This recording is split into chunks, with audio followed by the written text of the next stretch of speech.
দেখো, তাহলে night night দেউলির আজকে আমরা ক্লাস নম্বর 6 পড়ব। ক্লাস নম্বর 5 আমরা যেখানে পড়ছিলাম, লেখক হচ্ছে তার দ্বিতীয়বার হচ্ছে, মানে এখানে সেকেন্ড টাইম সে হচ্ছে দিল্লি থেকে রওনা দিয়েছে দেহরার দিকে, মানে অ্যাকচুয়ালি থার্ড টাইম মেয়েটার সঙ্গে সাক্ষাতের উদ্দেশ্যে। প্রথমবার দেখা হয়েছিল, ফেরার পথে দেখা হয়েছিল, আর এবার আবার তৃতীয়বার সে যাত্রা করেছে মেয়েটার সঙ্গে দেখা করার জন্য। কিন্তু স্টেশনে যখন সে পৌঁছায়, ট্রেন থেকে নামে, সে অধীর আগ্রহে অপেক্ষা করছিল মেয়েটার সঙ্গে তার সাক্ষাৎ হবে, কিন্তু মেয়েটার সঙ্গে সে আর দেখা পেল না, তার সাক্ষাৎ আর হলো না। তখন সে কী করলো, তখন সে স্টেশনে নেমে সে স্টেশন ইয়ার্ড থেকে বাইরের দিকে তাকালো, কিন্তু আম গাছ আর ধুলোয় মাখা রাস্তা ছাড়া সে কিছুই দেখতে পেল না। ইভেন স্টেশন মাস্টারকে সে জিজ্ঞাসা করেছিল মেয়েটা সম্পর্কে, কিন্তু কেউ কোনো সদুত্তর দিতে পারেনি। তো তারপর থেকে আমরা পড়ব। তারপর সে ট্রেনে উঠে যায় এবং দেহরাতে চলে যায়। My grandmother was not pleased with my visit after all. যে আমার দিদিমা, তিনি কিন্তু খুব একটা খুশি হননি আমার এবার যাওয়াতে। Because I did not stay at her place, কারণ আমি তার কাছে থাকতে পারিনি more than a couple of weeks, 2 সপ্তাহের বেশি। কতক্ষণ করে থাকতো? 2 মাস করে থাকতো, আর এখানে হচ্ছে 2 সপ্তাহ থেকেছে মাত্র। তাহলে দিদিমা খুশি না হওয়াটাই স্বাভাবিক। আই ফেল্ট রেস্টলেস, আমি ভীষণ অস্বস্তি বোধ করছিলাম। অ্যান্ড ইল অ্যাট এস মানে হচ্ছে অখুশি থাকা বা অস্বস্তি বোধ করা, এটা বোঝায়। So I took the train back to the planes, তাই আমি কী করলাম, আমি ট্রেন ধরে সমতল ভূমিতে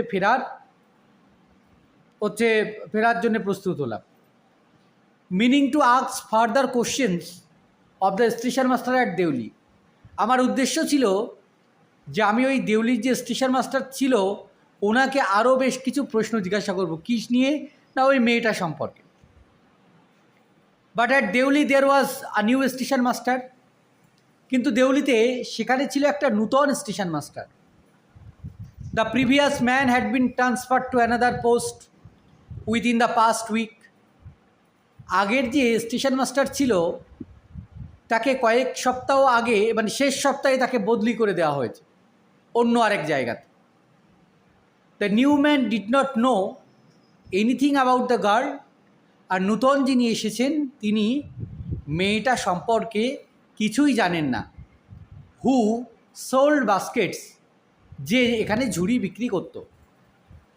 I found the owner of the tea stall, আমি তখন সেই চায়ের দোকানের লোকটাকে দেখতে পেলাম। এ স্মল, বেটে খাটো, সিভিলড আপ ম্যান ওয়ারিং গ্রেজি ক্লথস, মানে সে ছোটোখাটো কুচকারো চেহারার একটা মানুষ। ওয়ারিং গ্রেজি ক্লথস মানে তেল চিটচিটে জামা কাপড় পরে আছে। অ্যান্ড আস্কড হিম, তাকে আমি জিজ্ঞাসা করলাম, if he knew anything about the girl with the basket, সে কি জানে ওই যে মেয়েটি ঝুড়ি বিক্রি করতো সেই ঝুড়িওয়ালা মেয়েটার ব্যাপারে সে কিছু জানে? আমি তাকে জিজ্ঞাসা করলাম। Yes, there was such a girl here, হ্যাঁ এই ধরনের একটা মেয়ে এখানে ছিল। আই রিমেম্বার কোয়াইট ওয়েল, আমি খুব ভালোভাবে মনে করতে পারছি। হি সেড, সে বলল। But she has stopped coming now, কিন্তু মেয়েটি এখানে আসা বন্ধ করে দিয়েছে। হোয়াই? আই আস্কড, আমি জিজ্ঞাসা করলাম কেন? হোয়াট হ্যাপেন টু হার, কী হয়েছে তার? How should I know, said the man, লোকটা বললো আমি কী করে জানবো? She was nothing to me, মেয়েটা আমার তো আর কেউ হয় না। And once again I had to run for the train, আর আরও একবার আমাকে ট্রেন ধরার জন্য দৌড়তে হলো। অ্যাট দেউলি প্ল্যাটফর্ম ডিসিড, যখন দেউলি প্ল্যাটফর্ম ছেড়ে ট্রেনটা বেরিয়ে গেল, আই ডিসাইডেড, আমি মনস্থির করলাম, that one day I would have to break journey there, যে একদিন আমি আমার যাত্রা থেকে আমি এখানে থামবো। Spend a day in the town, একটা দিন এই শহরে কাটাবো। মেক ইনকোয়ারিজ, আমি অনুসন্ধান করব। অ্যান্ড ফাইন্ড দ্য গার্ল, মেয়েটাকে খুঁজব।